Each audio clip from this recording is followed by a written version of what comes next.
qual que é o esquema, né? A escravidão no Brasil, ela promete-se o fim da escravidão desde 1810. O Brasil prometeu pra Inglaterra por conta de... Porque, tipo assim, né? Tentando resumir aqui a história. Mas quando a família real portuguesa fugiu pro Brasil com o rabinho entre as pernas, porque o Napoleão tava no ranca-rabo lá na Europa, Napoleão desceu a porrada em todo mundo, eu vou invadir Portugal, e aí a família real portuguesa falou, pelo amor de Deus, o que a gente faz? Aí veio a Inglaterra e falou assim, calma, Dom John, calma, respira fundo. O bagulho é o seguinte, vou te levar lá pra aquela América portuguesa, que é o lugar é Brasil, que você chama, né? Vou te levar pra lá. Ele, não, demorou. Trouxe, né? A família real veio Brasil em 1808 pro Rio de Janeiro. O Rio de Janeiro se tornou capital do Brasil, nesse contexto. E quando ele chegou aqui, qual foi a primeira coisa que Portugal fez como resposta? A abertura dos portos. Foi um momento onde, por mais que o Brasil e Portugal tivessem essa relação colonial, onde somente Portugal podia vender pro Brasil e o Brasil tinha que vender e comprar as coisas só de Portugal, por conta dessa escolta que a Inglaterra fez, o Brasil começou a abrir os portos para a Inglaterra também. E aí, 2 anos depois, 1810, vieram os tratados de paz e amizade. É um tratado que a Inglaterra falou o seguinte, ó, eu não levei você não tá sã e salvo, tá de boa aí, a gente tá caindo na porrada com o Napoleão aqui. 1810 ainda tava acontecendo as guerras napoleônicas. E aí ele falou o seguinte, beleza, agora o negócio é o seguinte, a partir de agora vocês vão assinar uma série de leis aqui. Dentre essas leis, além de ter umas leis de impostos, porque os produtos portugueses estavam chegando mais... Os produtos ingleses estavam chegando mais baratos que os portugueses aqui no Brasil, também tinha a questão de o Brasil se comprometia a um dia acabar com a escravidão, em 1810. O Brasil enrolou por 78 anos o dever de casa. Ele empurrou, ele negligenciou, ele falou, não, estamos vendo esse negócio, não, a gente tá resolvendo aqui. Não, vai resolver. Tá quase lá, tá faltando só um negócio, 3 papelzinhos aqui, e foi enrolando, até que, assim, aproveitando esse gancho das leis abolicionistas, que eu acho que é interessante, ele foi enrolando isso até rolar um negócio chamado Tarifa Alves Branco, em 1844, isso é muito interessante. Se não me engano, era ministro do Brasil, posso estar errando aqui o cargo dele, mas era o Alves Branco, que ele chegou e falou o seguinte, pô, vamos taxar os produtos ingleses, pô. Estão vindo baratinho, e aquela discussão de você taxar um produto de fora para os consumidores comprarem o produto brasileiro. Vai ficar mais caro de fora, né? Basicamente é essa a lógica. E aí ele, desceu a tarifa Alves Branco. Aí os ingleses falaram, pô, Dom John, na época já é o Dom Peter, né? Como é Dom Peter, tá maluco? E aí falou assim, tu quer então botar esses impostos nos meus produtos então? Então e aquele tratado de 1810, tu assinou, teu escroto? E aí na hora, então vamos ver. E aí em 1845 veio o que a gente chama de Bill Aberdeen, que é uma lei onde a Inglaterra falou, qualquer navio negreiro no Oceano Atlântico, eu vou libertar os escravos e vou descer a porrada em todo mundo. Seja do Brasil, seja de qualquer outro lugar, eu tô nem aí. E aí o Brasil, nesse momento, ele falou, agora ferrou. A gente vai cair na porrada com a Inglaterra. Durante 5 anos ele tentou manter a escravidão, mas em 1850 ele falou, a gente não tá dando certo. E aí veio a lei Eusébio de Queiroz, que é a lei que falou, tráfico negreiro no Brasil não pode ter mais. E aí você pensa, que maneiro, acabou a escravidão? Não. Teria por mais 38 anos, porque o tráfico negreiro, que é ir até a África, pegar pessoas e trazê-las no Brasil e vender no Brasil, isso estava proibido. Mas já tinha, meu irmão, séculos de pessoas escravizadas aqui dentro. E aí começou o que a gente chama de tráfico interprovincial. Começou a vender daqui pra cá, e daqui pra onde. Filhos pra caramba, sempre aquele conceito de escravo de reprodução, parada monstruosa que aconteceu. Não, e tem uma outra questão de que a gente tá falando de Brasil, né? Isso aqui é Brasil. A lei baixa em 1850. Mas, seus jeitinhos. O famoso jeitinho brasileiro. Até da merda. Só que o que acontece? O Rio de Janeiro foi o principal porto escravista das Américas. Foi o Rio de Janeiro. A gente às vezes não tem essa dimensão. O lugar que mais recebeu gente escravizada no mundo, nas Américas no caso, né? Foi o Rio de Janeiro. Então, o Rio de Janeiro tinha o porto, né? O Cais do Valongo era o principal porto de recepção. No momento que proíbe o tráfico, precisa fechar esse porto, fecha esse porto. Só que Angra dos Reis, Cabo Frio, abre vários portos clandestinos. E o mais impressionante disso tudo é que os números da escravidão, de pessoas que entraram no Brasil, foram maior depois da proibição do que antes da proibição. Esquema, e aí é o comprometimento. Isso mostra o comprometimento do Estado brasileiro com a manutenção da escravidão. E isso não tem como você né, produzir sem que o imperador saiba, sem que tá todo mundo sabendo. E a gente sabe que tá todo mundo sabendo porque eles documentaram. A gente tinha a menor né, vergonha de documentar todas essas questões. Então hoje a gente vê um revisionismo histórico que tenta pintar, por exemplo, Pedro II como um humanista, libertador, eu não concordo com isso, enquanto tá sentado, né, em riquezas produzidas pela escravidão. A gente vê que todos essa galera que estava com o poder na mão naquele período se comprometeu com a manutenção da escravidão, apesar da proibição, né? Então... E é interessante, Thiago, até desculpa te cortar, que quando veio a Lei Áurea, 1888, porque assim, né, veio a Lei Eusébio de Queiroz, tráfico negro é proibido. Depois de um tempo veio a Lei do Sexagenário, falando 60 anos, mas tá liberto, que era raríssimo uma pessoa escravizada com a vida tão difícil chegar aos 60 anos. A expectativa de vida de um escravizado no Brasil era 35 anos. Isso, então, tipo assim... 35, 40 anos. Depois veio a Lei do Ventre Livre, que foi uma lei importante. A Lei do Ventre Livre, ela teve um grande impacto que ela meio que determinou que um dia acabaria.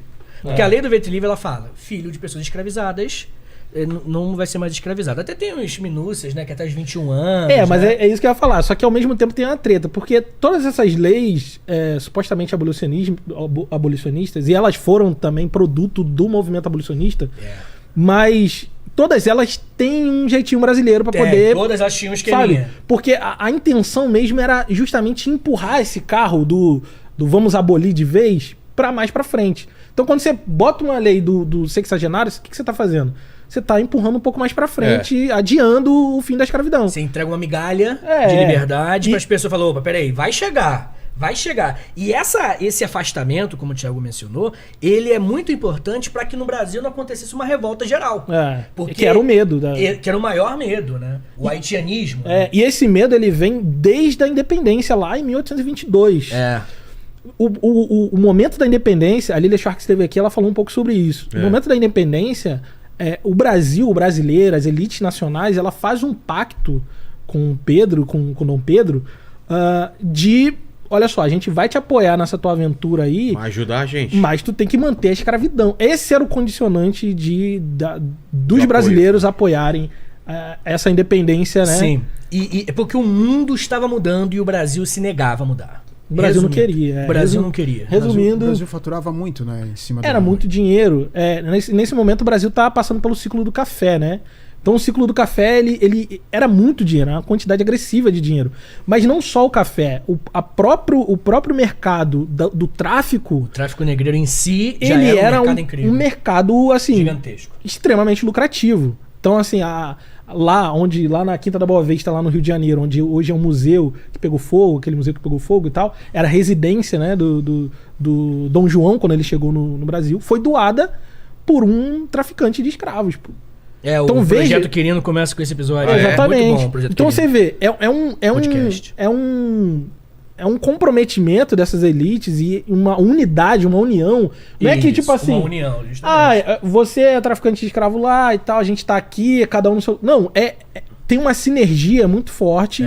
E somente por conta dessa sinergia que foi possível o Brasil ser o último país das Américas a abolir a escravidão, né? Pensa no continente inteiro. Ninguém mais tinha pessoas escravizadas. Só o Brasil. Só o Brasil. E aí assim, né, cara? É claro que a gente podia falar, enfim, de muitos dados, trazer números e tudo mais. Mas eu acho que a gente precisa entender que, não tentando fugir do assunto, porque eu acho que também estamos ainda no assunto, que história é isso, tá ligado? História é você saber o que você tá fazendo. Saber por que você tá aqui sentado. Por que a nossa roupa é assim. Por que a gente tem essas luzes aqui. Por que tá gravando esse tipo de podcast. Se você não sabe a história disso, meu irmão, tu é otário. Alguém fez aquilo ser daquele jeito, você tá caminhando dentro de uma rodinha igual um hamster, igual um ratinho, e você não faz a menor ideia do que você tá fazendo.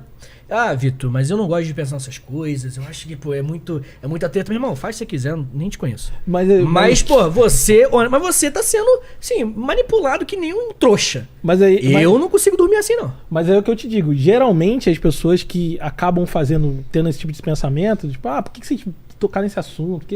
São as pessoas que realmente não são afetadas pelo produto de toda essa história. Sim. Então, como a pessoa não precisa muito, sabe... Ou ela acha que não é afetada, porque de certa forma todo mundo é afetado por esse problema, né? Porque é um problema social do Brasil, como eu disse, é a espinha dorsal do Brasil. O Brasil, enquanto nação, foi construído sobre os alicerces da escravidão. Então, se o cara não quer lidar com esse tema, provavelmente ele acha que isso não afeta a vida dele. Mas muitas vezes, a maioria de nós, né, que pretos e pardos são a maioria da população brasileira, a maioria de nós não tem escolha. A gente tem que lidar com essa situação. E muitas vezes voltar ao passado, entender ao passado, Explica muita coisa. É o que dá a ferramenta necessária pra gente entender como navegar nesse mundo de meu Deus, que, porra, tá aí pra nos ferrar, né? Finaliza, Vitor, e depois a gente... Não, cara, são 600 coisas na cabeça. Então, eu até me perdi. vou então voltar ao passado, tá? Sim, senhor. Vamos voltar ao passado e dar esse contexto. Antes, se vocês quiserem, porque muita gente deve estar achando estranho aí. Pô, eles estão falando escravizados e não escravos. Acho legal explicar isso também. E depois a gente voltar no tempo, fazer uma viagem no tempo e dar esse contexto do Brasil. Quando começa a escravidão, por que começa, quais eram os interesses e por que, como se deu isso, todo esse período que vocês falaram. Então, primeiro, por que escravizados e não escravos, para quem tá achando estranho isso? A gente fala escravizados hoje em dia, é uma escolha política. Semântica. De posicionamento. Palavra, Porque, por muito tempo, pessoa negra era a mesma coisa que escravo. E aí cria-se a falsa sensação de que a história negra se resume à escravidão. Entendi. Quando, na verdade, essa não é nem o início da nossa história, muito menos o meio. Isso, na verdade, está mais pro fim da história da população negra. É como Recente, se né? é como se a escravidão fosse um apocalipse e agora a gente vive no pós-apocalipse. Mas há uma história muito maior, muito grande, muito diversa da população negra no mundo. Então, quando a gente diz que a pessoa foi escravizada... Tem algum agente, alguém escravizou, né? Alguém escravizou, entende? E não é a essência da existência dela, não é ser um escravo. O cara é negro, é escravo. Isso, justamente. E a ideia não é tipo assim, você não fala escravizado, logo você é um monstro. Não. Fala o que você quiser. Eu, entre quatro paredes e aqui publicamente na minha vida pessoal, vou chamar de escravizado. Porque eu tenho uma posição. Eu tenho certeza que, você da sua religião, tu não chama o seu Deus de aquele otário, aquele maluco, aquele mané. Por quê? Porque é uma falta de respeito com o teu Deus, com a tua religião. Da mesma forma que eu particularmente, acho falta de respeito chamar de escravo. Porque eu quero lembrar que não foi não é uma condição de vida, não nasceu um escravo, não. Nasceu um ser humano de pele negra e adivinha, existia uma arquitetura escravagista que o escravizou. É isso que eu falo quando eu falo escravizado. E aí é muito comum a gente ainda ouvir, a gente estava aqui antes de começar o programa conversando, né? O Lene, a gente estava aqui trocando a ideia. E é muito comum isso surgir como piada, né? O cara é negro e aí vem aquela piadas relacionadas à escravidão. Porque associa diretamente que se você é negro, você é escravo. Quando, na verdade, a gente tem, enfim, uma história muito diversa. E a escravidão, ela é mais antiga do que a escravidão no Brasil, né? Sim, Os povos foram escravizados por outros motivos.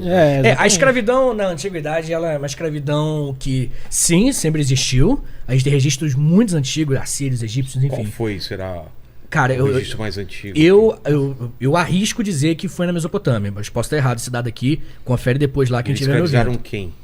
Algum dos povos da própria Mesopotâmia. Tá. A Mesopotâmia é uma região que tem, enfim, a Síria, que tem a Suméria, vários povos, mas eu posso estar errando aqui nesse dado, tá? Só uma noção básica. Tá. De qualquer forma, a gente tem essas escravidões. E agora, hein? Esses períodos de pessoas sendo escravizadas.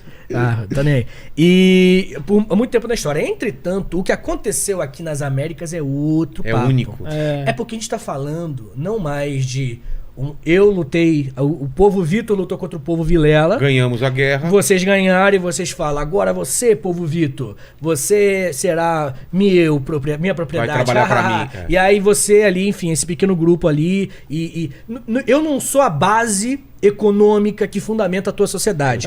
Eu sou uma pessoa escravizada por você e meu filho muitas vezes não era escravizado, os meus descendentes muitas vezes não, e acabava.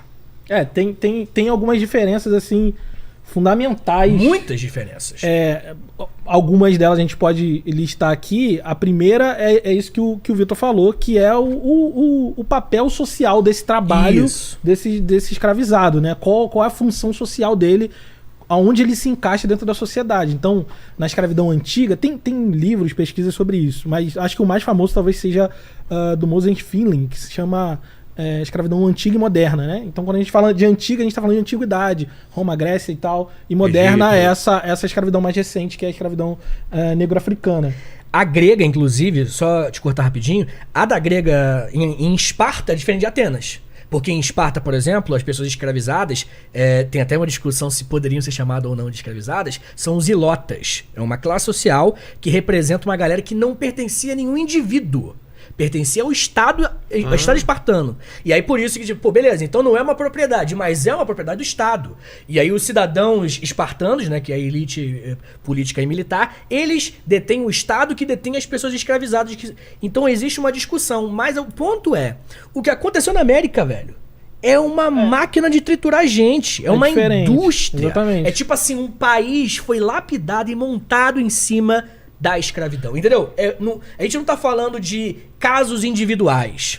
Seria resumir muito o absurdo que foi a escravidão no Brasil. A gente tá falando de todo um estado que apoiou um rei para declarar a independência. Foi um estado que promoveu boicote, um estado que enganava a Inglaterra para falar que não, tá acabando com a escravidão assim. A gente tá falando de todo um aparato estatal, uma nacionalidade construída lentamente, minuciosamente, em cima de pessoas negras são propriedade. Então, diferente. Na antiguidade tem muito disso, que o escravizado, ele geralmente era um artífice, Isso. às vezes ele era usado como escriba, às vezes ele era um assessor do rei, ele era palaciano, e enquanto essa escravidão negro-africana que acontece nas Américas, apesar de ter também artífices, sapateiros e tal, o grosso, a grande maioria, é tratado como se fosse uma máquina agrícola, sabe? E o uso é, tipo assim, você não compra um escravizado para ele durar. É até morrer. Espremer. Como eu falei, a propriedade escrava, ele tinha ali uma expectativa de vida de 35, 41 anos, sabe? A ideia é, a gente tem um celeiro, que é a África, que é infindável, tem muita gente lá, Gigante. e a gente vai trazer, sabe? E vira realmente uma indústria. Então, essa é a primeira diferença, né? A segunda diferença é a escala, o tamanho da escravidão negro-africana nas Américas é uma coisa que nunca se viu antes. Papo de 20 milhões de pessoas. É uma quantidade assim agressiva. A outra escravidão assim que se equipara é justamente essa escravidão no interior da África, que saía em rotas para o Oriente Médio e para outras partes do mundo. Mas só que, para alcançar o número que a escravidão nas Américas alcançou em 3 séculos, eles levaram 10 séculos para alcançar os mesmos números. Você vê que o fluxo ele foi muito intenso pro Brasil. E a terceira característica é o produto, né? O produto da escravidão. Nenhuma escravidão gerou esse produto que a gente tem hoje, que é associar a cor da pele ao trabalho escravo, associar, fazer dessas pessoas escravizadas, ler elas como inferiores. E a priori, você ser um escravizado. A priori. Mesmo que você seja livre, por exemplo, Luiz Gama era um cara livre, intelectual, jornalista, advogado. Você tem que provar que você é livre. Então você tem que andar com seu passaporte. Então, assim, nenhum outro lugar na história, nenhum outro momento da história significou a sua identidade enquanto fenótipo. Não tô nem dizendo identidade étnica, né? Tipo assim, a partir desse momento que viram os negros. Os negros. Não é o Haussá, não é o Mali, não é, sabe, o Khoisan. É os negros. E a África, assim, tipo, ela é completamente diferente dependendo do lugar que você analisar. Exatamente. O norte da África é um lugar com muito muçulmano, por exemplo. Né, em comparação ao sul da África, que você tem outras religiões. Então, assim, o Brasil pegou gente do norte da África, que inclusive muitos foram lá pro Nordeste, onde rolou a revolta dos malês. Que é a galera islamizada. E aqui pro Rio de Janeiro também vieram muitos, né? Mas aqui no Rio de Janeiro veio muita gente do centro, mas do coração da África. Muita gente ali da região da Angola. Isso. Então, assim, há uma diferenciação muito clara. Imagina se você pega um russo, e um italiano e um português e fala, o branco. É tudo a mesma coisa. Isso, foi isso que fizeram. E é importante a gente falar isso, porque há um tempo atrás, o Leandro Narlock, ele fez um grande estrago aí na cultura popular, Gigante. no imaginário popular, com o livro dele... Guia Politicamente Incorreto do Brasil. Isso. Porque o pressuposto do livro dele é desafiar, né? Ele dizer assim, eu vou trazer coisas que ninguém sabe e que estão te escondendo. Vou falar mesmo. Vou falar como mesmo. Se os historiadores... Pouco carente ele, se reunissem... mano. Como se os historiadores se reunissem numa torre de marfim e tramassem contra o mundo. O que E o aí- senador mais quer é desbancar o amigo, meu irmão. Pô, se eu que criar um negócio que desbanca o Eu Thiago... descobri uma coisa aqui Aqui, ó, que vai... pá. Os louros aqui, ó, ganhar dinheiro pra caramba. Então, nesse livro, 30 reais. ele ajuda a popularizar. Eu não digo que foi ele que foi o cara, mas ele ajuda a popularizar, porque o livro vendeu muito, foi best-seller. Ele ajuda a popularizar essa ideia, né? De que, não, os negros escravizaram os próprios negros. Isso. Eu ia comentar sobre isso, que isso sempre aparece, é recorrente no chat quando a gente aborda esses assuntos. A galera fala isso, mas foram os próprios negros que venderam os negros e tudo mais. Qual que é a história? Então tem. Isso acaba sendo uma meia verdade, porque só dando esse disclaimer antes, isso acaba sendo usado justamente para invalidar quando o Lênin fala assim, pô, a gente tem um problema racial no Brasil, social e racial. Aí o cara fala, não, a gente tem um problema social, porque os próprios negros escravizaram. Então tenta anular os problemas sociais do Brasil a partir desse pressuposto que ele é meio verdadeiro. A gente precisa olhar com um pouco mais de carinho pra gente poder entender. Primeiro é isso que o Vitor falou. Não existia essa identidade racial de você falar assim, somos negros. Assim como não existe uma identidade racial branca. O cara que tá lá na Idade Média, ele não vai dizer assim, não, eu sou branco. Não. Ou eu sou gaulês, eu sou eslavo, eu sou... Esse conceito de nós somos o povo africano, ele é da década de 60, 50, com o movimento do pan-africanismo. Que é uma parada muito recente. A visão de África... Vamos nos unir para lutar pelos nossos direitos e conquistar nosso espaço. Ou seja, Antes, até não. essa identidade negra, de se entender como pessoa negra, independente da sua origem, ela é um produto também do racismo, no sentido de que é um produto para se organizar contra o racismo. Então a gente precisa... Como eu não sei se eu sou Mali, se eu sou do Botsuana, da onde eu sou, a gente precisa encontrar um lugar comum onde a gente consiga se unir para poder lutar pelos nossos direitos, porque a sociedade foi construída para nos prejudicar. Então, essa identidade racial não existia na África. É o que a gente chama na história de anacronismo, né? Que é o pior pecado que você pode cometer. Então não era negro escravizando negro. Dois era povos. angolano escravizando um povo rival. Exatamente. Como o egípcio escravizou o judeu. Como, Sim. sei lá, outro Cara, povo. as guerras mundiais, as guerras napoleônicas, as guerras da Rússia com a Ucrânia que tá acontecendo agora, meu irmão, é branco contra branco. E aí? E se Qual fosse... é a contradição? Nenhuma contradição. São dois povos. E se fosse a nacionalidade é diferente. E se fosse na antiguidade, o resultado disso seria que provavelmente teríamos ucranianos sendo escravizados ou vice-versa, russos sendo escravizados por ucranianos. Isso. Então o primeiro ponto importante da gente pontuar é esse. E o outro ponto que é o mais importante, talvez, seja o produto disso. Porque não importa quem escravizou quem lá no passado. O importa é que o produto, a sociedade que foi criada a partir da escravidão, tem uma hierarquia racial. Então, de cor, muito clara. muito clara. Exatamente. Porque, como eu falei, quando você chega aqui no Brasil, o africano chegou no Brasil, ele chega aqui, ele é preto. E preto, ele é sinônimo de escravo. Quando a gente pega o documento histórico do século XIX, XVIII, preto, na maioria das vezes, é o mesmo que escravo. Então, quando você diz assim, é um fulano preto, você está dizendo assim, esse cara é escravo. Então, há diversas nomenclaturas que vai ligar diretamente a sua característica, o seu fenótipo, à escravidão. Como eu disse, isso é inédito na história. Então, o produto disso foi, abolida a escravidão, essa mesma estrutura aí de hierarquia racial que foi criada durante esses 3 séculos de escravidão, vai ser mantida na sociedade. De maneira que tem gente que está no topo da pirâmide e tem gente que está na base da pirâmide.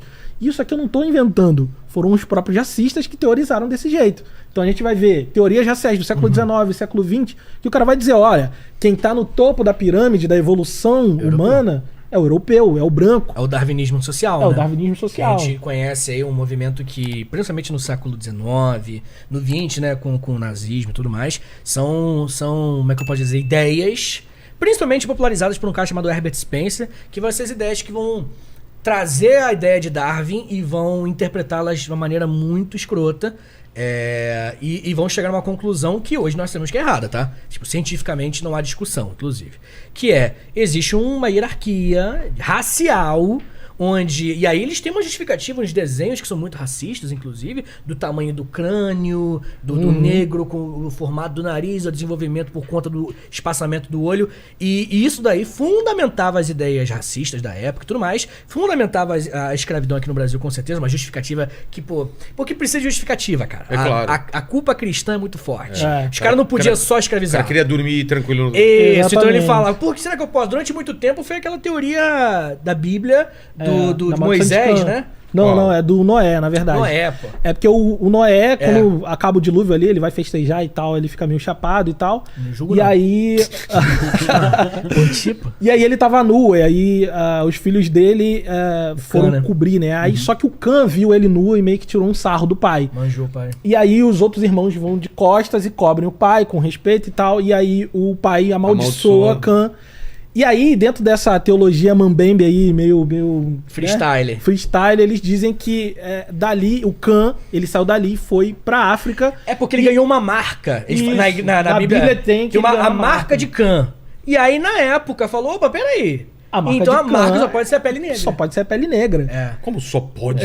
Bem-vindo ao século XVI, cara. Na dúvida, só pode ser Só pode ser marca preto. pele, E aí disseram o quê? Porque até a gente fala assim, quando a gente fala, o cara é antissemita, né? Porque ele é filho de Sem, que é a galera que... Aham. O Sem é um dos irmãos que deu origem Cã, toda essa galera judia e tal. E já o Cã é o que deu origem a todo o povo africano. Então, dizer que essa Faz justificativa. maldição... Entendi. E aí diz assim, não é que a gente quer escravizar eles, é porque tem uma maldição dada por Deus Isso. que dizem que ele tem que servir os irmãos. É aquela palavra que entrou na moda recentemente, que é narrativa. É. A narrativa criada foi essa. E aí, quando no século XIX, século XX, a gente estava num momento onde as ideias iluministas vieram e uma elite intelectual começou a, tipo assim, não acreditar nessas perspectivas bíblicas como uma regra, né? Tipo assim, tem algumas pessoas não acreditavam, normal, né? Eles procuraram uma justificativa científica. E aí veio o racismo científico com o darwinismo social. Que o produto mais direto e mais famoso é o nazismo, né? É. Então, assim, essa galera vai... Não temos a escravidão. Porque a escravidão, além de um modelo de trabalho, de produção de riqueza e tudo mais, ela também era um modelo de sociedade, de controle social. Então a gente consegue manter as pessoas nos seus devidos lugares. Sem a escravidão, e você dizendo, vamos dizer aqui no Brasil, né? Que é o nosso caso. Pô, foi inaugurada ali a República 1 ano depois da abolição da escravidão. Então todo mundo, pela República, todo mundo é cidadão. Como é que você vai separar o cidadão do cidadão? Sabe? É. A gente precisa de uma estrutura, e essa estrutura é essa estrutura racial que vai hierarquizar as pessoas. E o Vitor falou sobre o iluminismo. Dentro do iluminismo, Kant, Hegel e uma galera dentro da filosofia também vai justificar a escravidão, dizendo que as pessoas negras eram inferiores, elas não conseguiram construir sociedades tão complexas quanto as europeias e por isso elas mereciam ser escravizadas. Então, por isso é tão ofensivo quando você chama uma pessoa de macaco, quando você animaliza uma pessoa negra chamando ela ou de algum símil, porque isso é um produto dessa época. Porque acreditava-se que a pessoa negra ela estava muito mais próxima na evolução, As características né? físicas. Aí é argumento dos desenhos que eu falei. Aproximava, né, com um macaco, com... Porque acreditava-se que existia esse nível de evolução. E que as sociedades estavam em níveis de evolução diferentes. Pô, daí vem o ariano, né? O cara que estaria nesse topo da Exatamente. É evolução. o cara que conseguiu chegar no máximo Entendi. do potencial E humano. por isso que ele pode dominar toda a Europa e dominar o mundo todo. Porque É isso o homem domina os outros animais. E é isso que o né? Hitler defendia. Exatamente. Caramba, Então, velho. assim, veja que quando a gente recruta esse discurso de dizer que o negro escravizou o próprio negro, a gente está querendo anular toda essa questão, todo esse produto que vem depois. Então, assim, por mais que ele não está dizendo uma mentira, né, estrito senso ali, ele não está dizendo uma mentira, só que falta um pouco de cuidado, ele está sendo desonesto e ignorar todo esse produto que é o produto da escravidão, né? Dá um exemplo. Imagina, por exemplo, se a gente chegasse pro inglês e falasse, essa porra nazista aí, esses franceses nazistas aí.